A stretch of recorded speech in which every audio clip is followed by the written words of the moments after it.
enter now our first segment, and we're very excited for this segment. Just recently, I was on the Mark Holthe podcast, his video cast actually, that was all streamed live on YouTube, called the Canadian Immigration Institute, talking about international students. And thank you so much, Mark, for bringing me on. One of the major lessons I got from attending that podcast and speaking to Mark were the number of individuals interested in what's going on in their country of citizenship with processing of applications. So the fact that they want to know how to apply for study permit and what the chances of success are. We know that chances of success are often exploited by different third parties. They say they know, 90%, 100%, but people want the real stats and want to know where they're coming from. So we thought, why don't we share this on our inaugural pilot episode? And in a segment, we're going to call the Data Drop Dork-Out. I really like that title for this segment. It's perfect. That's basically it. Because if you look at the raw data, honestly, you'll probably black out because it is quite the data drop. I did what's called an access to information request to Immigration, Refugees, and Citizenship Canada, asking essentially for data about study permits. So I asked for data from 2016 to present, and they were able to provide 2016 until November 30, 2020. And what we found out was really interesting. It comprised of about 200 pages or so. It covered all countries, and they gave us information about study permit approval rates, refusal rates, raw data on how many study permits were actually issued by country of citizenship. So there's a lot of tables. There's a lot of data to parse through, unfortunately. And that data was released to us not too long ago, just last week. And we managed to scrunch up a few tables, a few graphs for essentially for our viewers today. And for those who are listening to us, what we'll do is we'll put a link to the description where you can access the tables that we prepared for this particular podcast episode. What it is that we selected a few countries of interest. And basically, the first slide talks about the big picture, study permits in Canada. Writ large, basically, there are almost 1 million study permits that were issued between 2016 and 2020. Specifically, it was 859,645.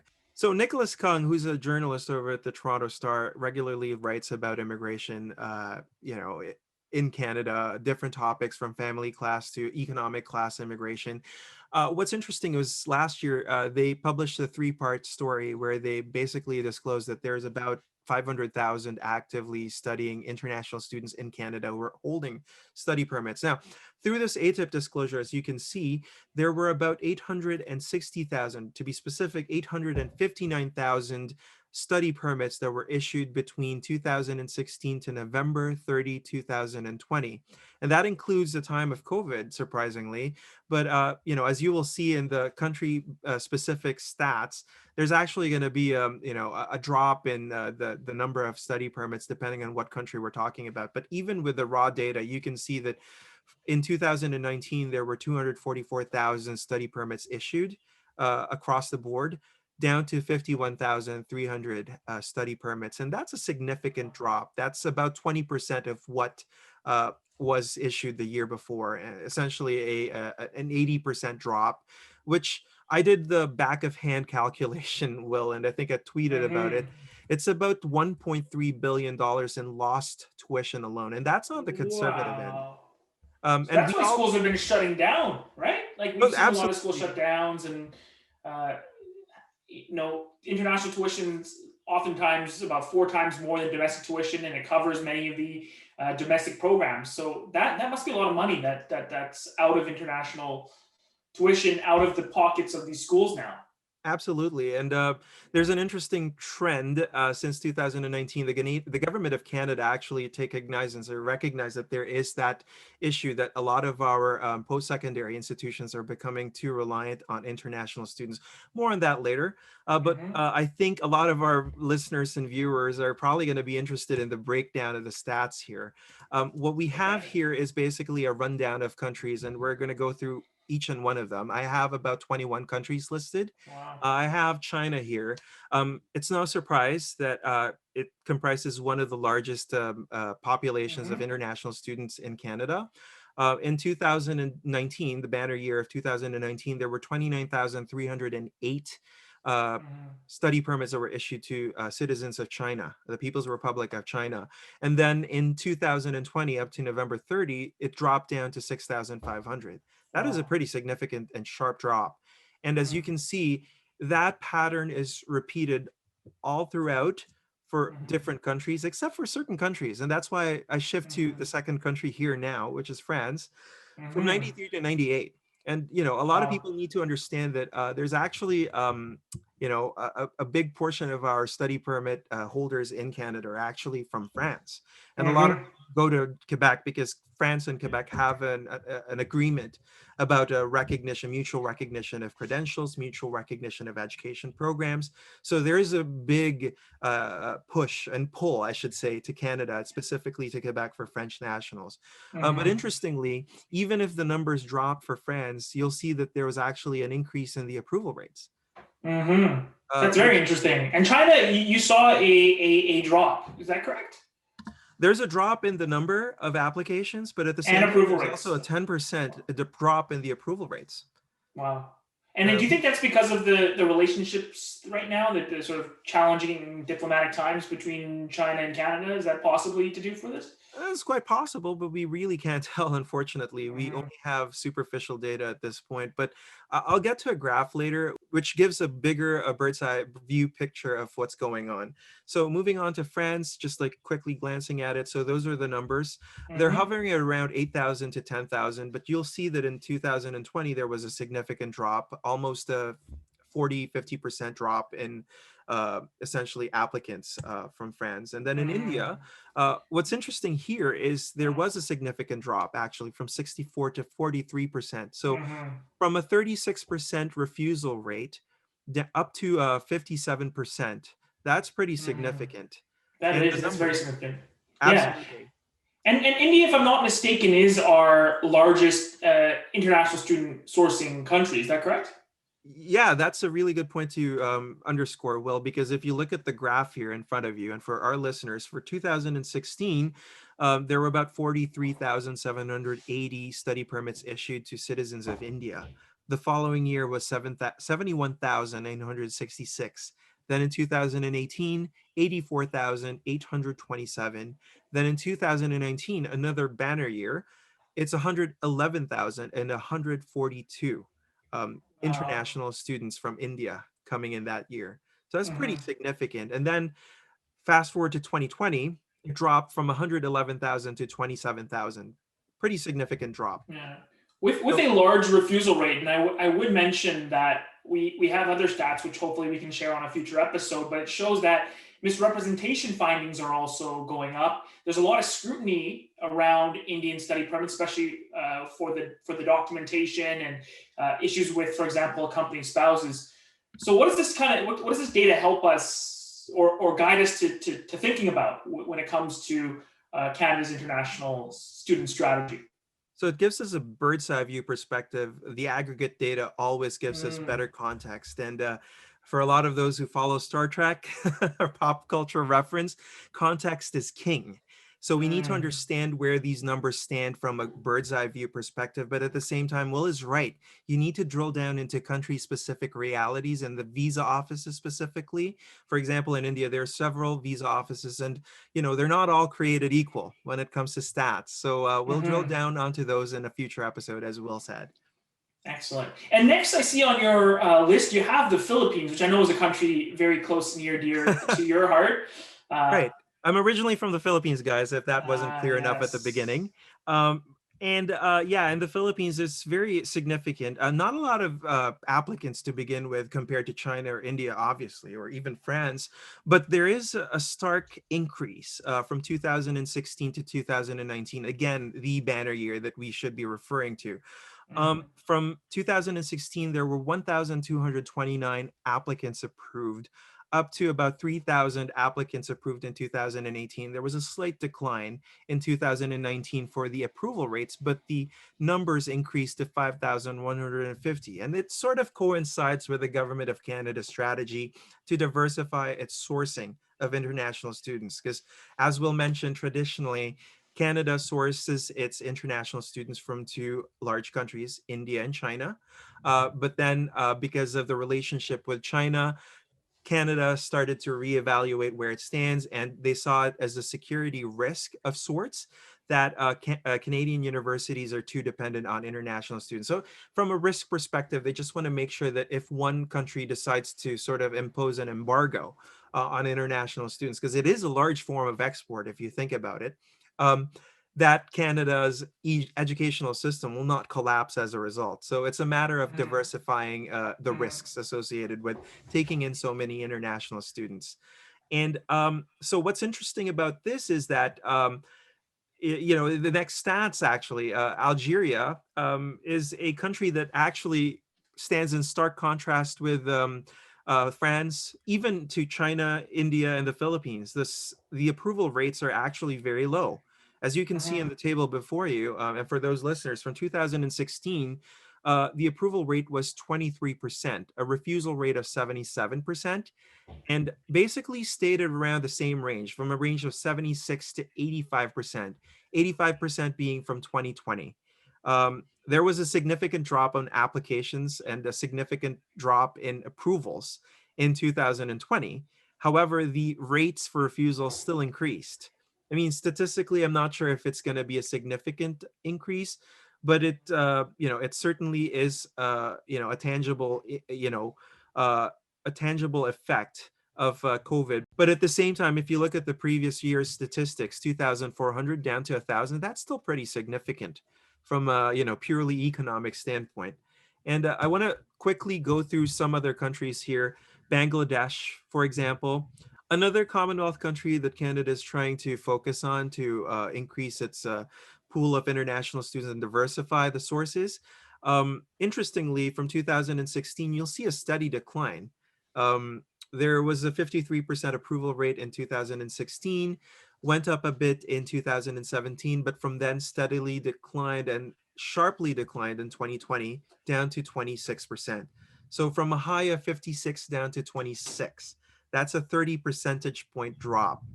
Granted, the number Wow. of the raw numbers for the study permits, not that significant from a big picture perspective, but the percentages are pretty telling, Will. Yeah, and I'm seeing a trend already of here. I mean, you just mentioned Algeria, which is an African country, but also French speaking, which suggests to me that that would be a country that is targeted for international students, given the focus on francophone students in Canada. But African countries with very high refusal rates, also Asian countries, the Bangladesh. I think I saw the same thing for Nepal. I don't know if you have it on your stats. Certain Asian countries, not the East Asian, Japan and Korea, which have the Right. opposite. But you definitely have this big contrast. Tell me a bit about Jamaica, though. I think Jamaica is a really interesting story, isn't it? I'm looking at all the stats here, but I think obviously Germany is high level of Yeah. approvals, almost 99%. Cameroon and Africa, a high level of refusals.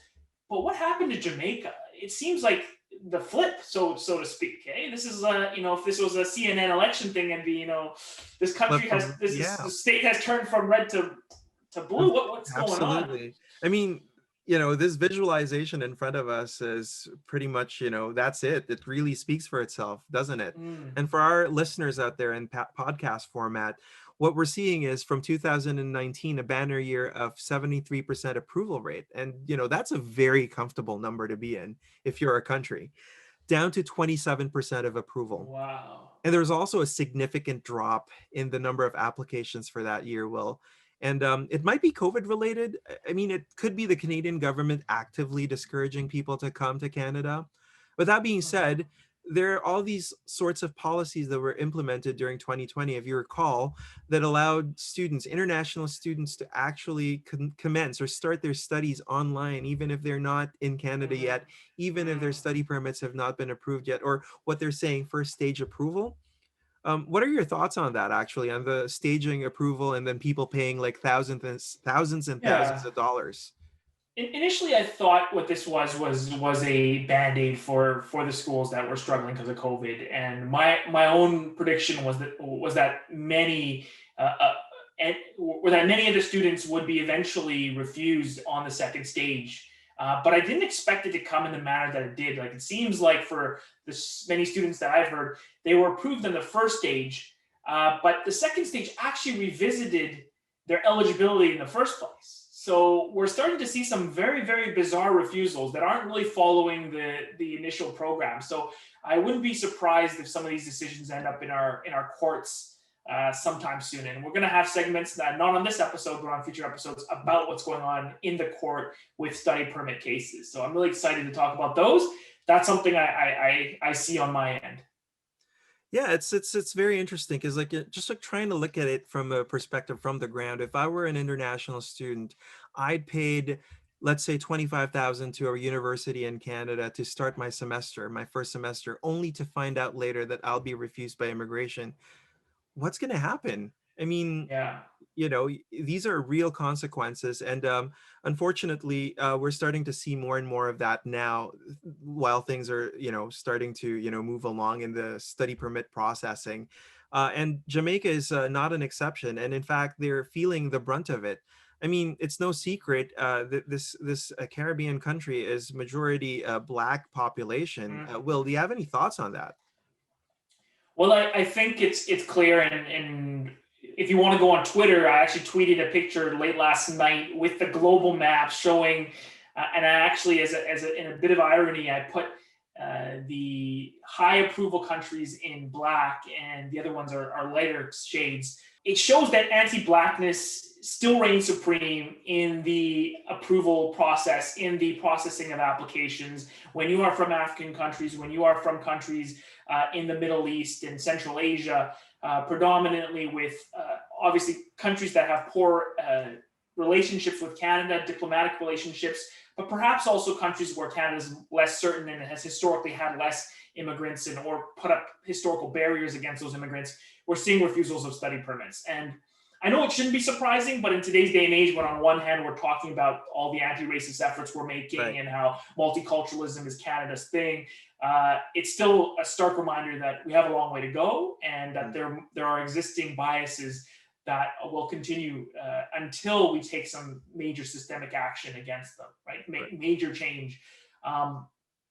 The other thing I wanted to share from these stats that I think is very fascinating is actually around the SDS, the study direct stream, the student direct stream. So you have countries like Vietnam, Morocco, Philippines, India, China. These are all SDS countries, but you're still seeing very, very high refusal rates out of these countries. I mean, look at Vietnam here. You're still hovering about a 60-40, 59 approval, 41 refusal, and the year before 51% approval, 49 refusal.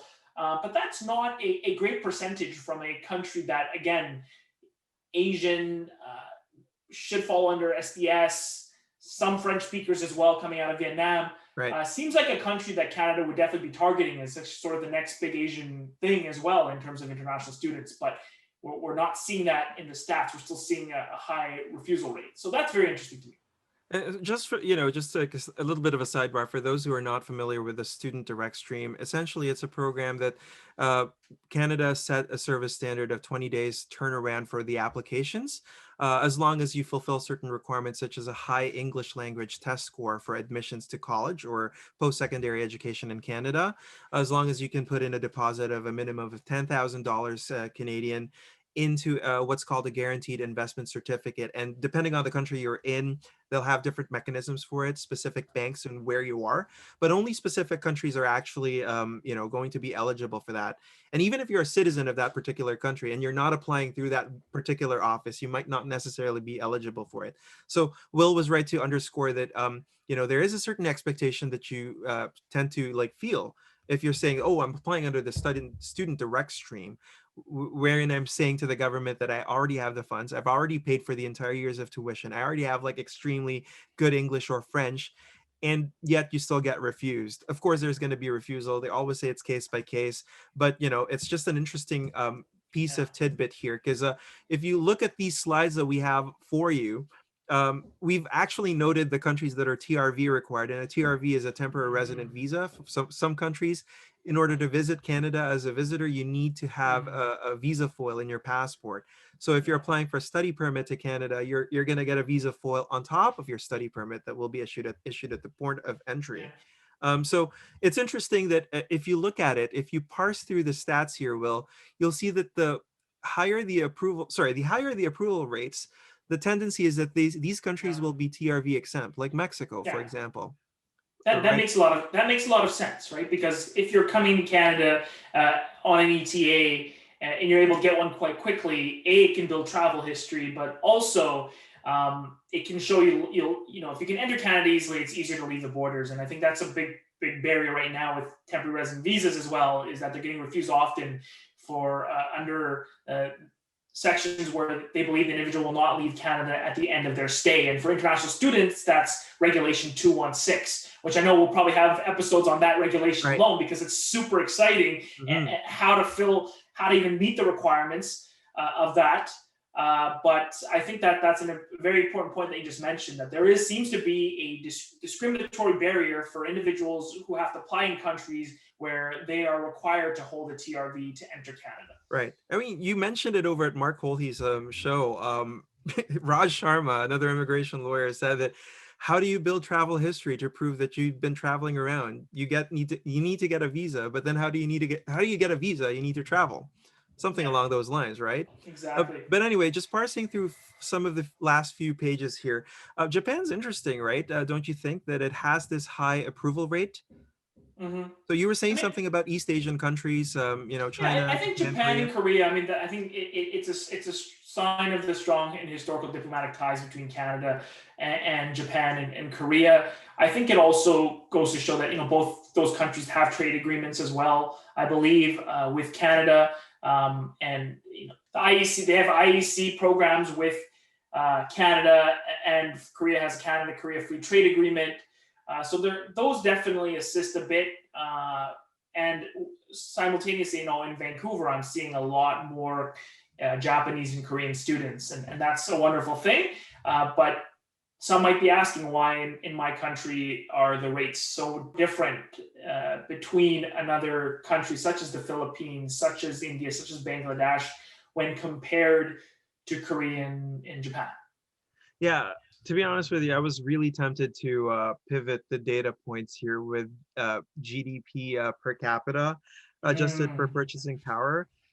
Unfortunately, I didn't have enough time. I'll save it for another episode, and once the data that we're currently processing starts trickling in. So that'll be interesting for another episode.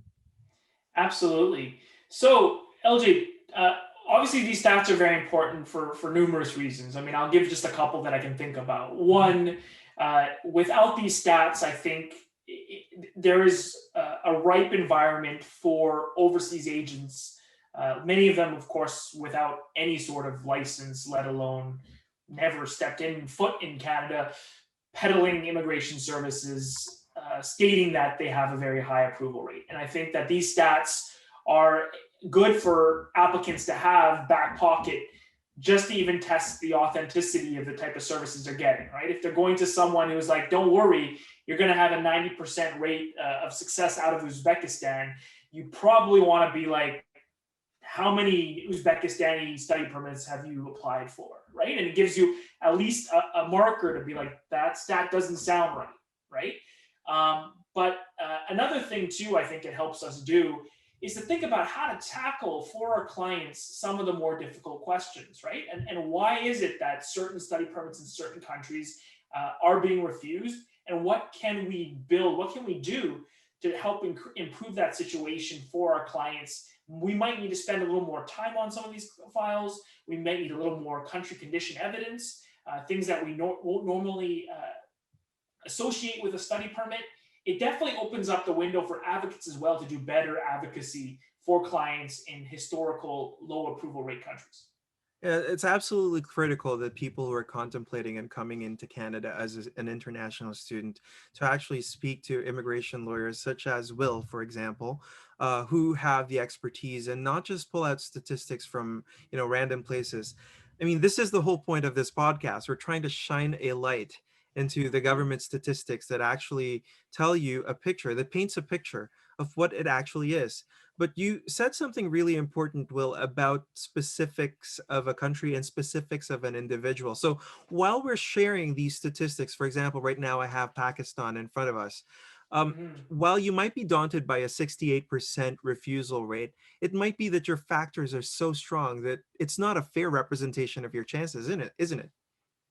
I think that's why it's important that you talked about the specifics of each country while we have this bird's eye view statistics. Because at the end of the day, even if Pakistan has a 68% refusal rate, it really boils down to the individual, doesn't it?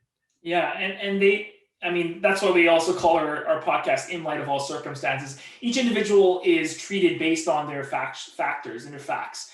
And part of our jobs and our day-to-day life is to help a client put their best facts forward and explain the facts that might not be as strong. And unfortunately, many individuals abroad are working with unauthorized or untrained or individuals who don't have access to the type of data and the type of training that we've been privileged to have access to. So we want to make this podcast something that you can listen to get tips and advice on your own situation, and also be a positive influence around to your circle and those around you, to encourage them to get the proper advice and not just jump forward on some promise, or perhaps an agent making money because a school is paying them to get you into a seat there. So that's a big part of our podcast, as well as that public education piece. Although we've been heavy, so we want to make sure it's entertaining as well. Right. Yeah, we're not all about the heavy stuff here, but one final Absolutely. heavy stuff that I wanted to share tonight are 4 slides. I've specifically identified 4 countries of Mm, interest here: India, the Philippines, Vietnam, and China. Why? Why is it? It's because India and China have been traditionally the sources for Canada for international students, as we all know. But Canada's trying to diversify a spot, as I mentioned earlier. So, 2 of those countries that Canada's actively campaigning to get more international students from are the Philippines and Vietnam.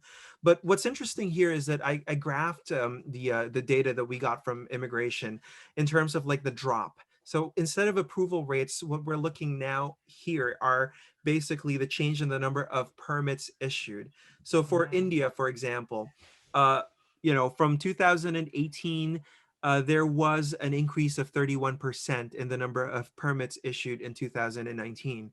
But from 2019 to 2020, there was a 75% decline. So that is Wow. significant. And the raw numbers there are 111,142 study permits issued in 2019, down to 27,468. So that's, if I'm doing back of hand math here, that's 25% of Mhm. what used to be, tuition that would flow into our DLIs, whether public or private, that would support post-secondary educations here to the benefit of Canadians, in fact. Um, Mhm.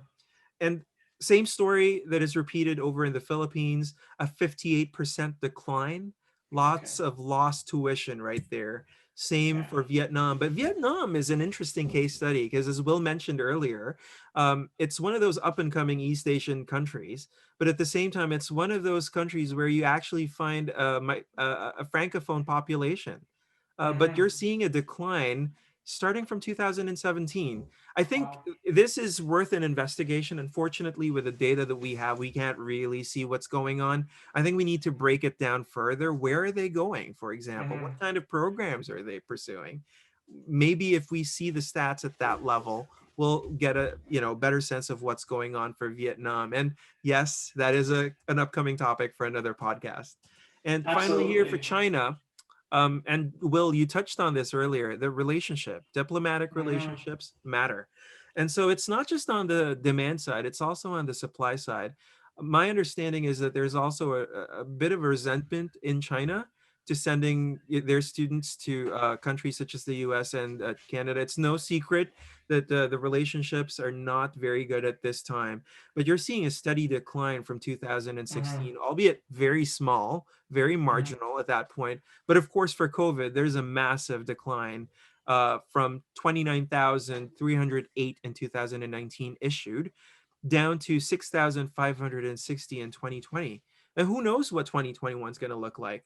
But just based on the numbers, one would suspect if this vaccine, I think I'll call it vaccines now because there's various vaccines, Yeah. but if COVID dissipates, which we all hope it does, schools will need to start up again and flourish again. They're going to need international students. So Mhm. those numbers have to change. But if you were advising the government right now, where would you focus the attention? Like, are there certain countries that you see on the up and up? Or are there certain directions you think they should go?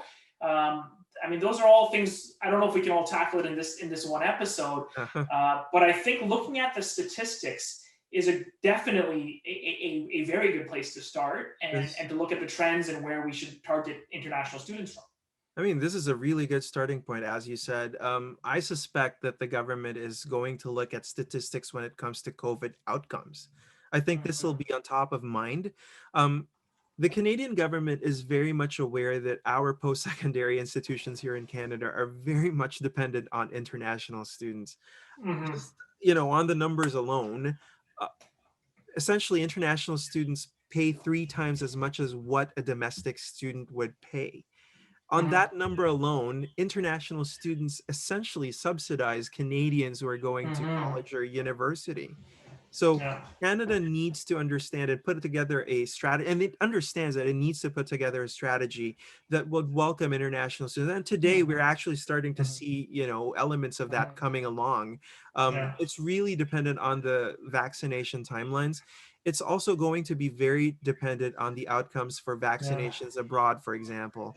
One of my Yeah. clients are actually they're based out of Singapore. They're very much keen on what the vaccine timelines in Canada is going to be like, because it is only at that point that they will make a decision whether to send students over to Canada or not.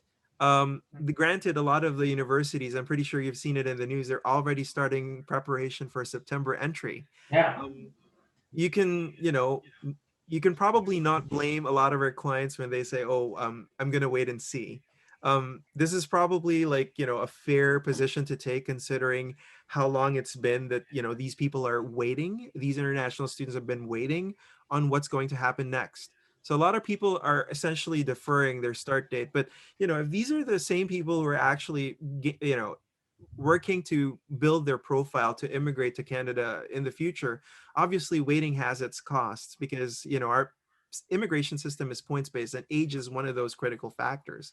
So there's a Yeah. lot at play, just from the front end and even at the back end of it.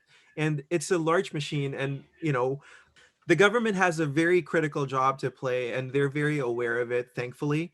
But a lot of these things we have to wait and see. Yeah.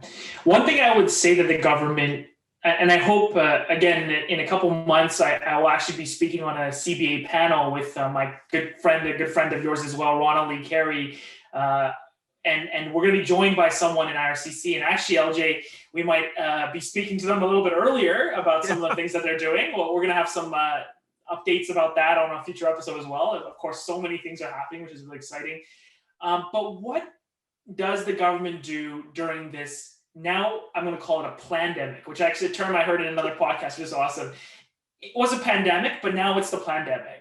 Because I think that the government needs to make some key changes to the way international students are processed, Mhm. and more importantly, to where the money flows. Right. Because until we regulate the rampant education consulting money making industry, which is equivalent in many cases to offshoring. We've already seen this come under investigation where they're looking into corruption, looking into fraud. I know in BC, part of it has been looked at in the context of international tuition. Um, we're seeing both tuition figures that are astronomically high, but Right. we're also seeing a large portion of that tuition offshored to individuals who do not need to have any sort of license to practice what they practice, simply because the school is rewarding them for getting a seat in that, for reserving a seat and taking a seat at that institution. I think that whole system needs a rethink, and I think the government has a unique role to play with technology to create a more secure platform for international students to actually make their own applications. Of course, use authorized advisors, but have that direct communication stream that cuts out in essence, the middle persons who I believe are oftentimes harming the system, because international students are saying the tuition's too high. They're having to, go back home to borrow money from family, Right. which are also struggling during the pandemic. They may have to borrow and leverage against land. We've heard that from many countries and communities where literally they're putting everything up in order to support a kid going to school. The fact that a big portion of that's not actually going to the school itself or to the economy, I think is a very troubling and problematic situation. And I think right now with some of these stats, we can really think about rebuilding for the post-pandemic using our planning skills. So I hope that's something the government takes into account. I know government follows us and what we tweet and what we write. If you're listening, government, this is where we think we need to move forward. We hope that international students get a bigger role in the CIMM. I think there should be a committee meeting on it. And these stats show they're fascinating stats, and we need to start building the context around what that means. ImmLight of all these circumstances. ImmLight of all circumstances.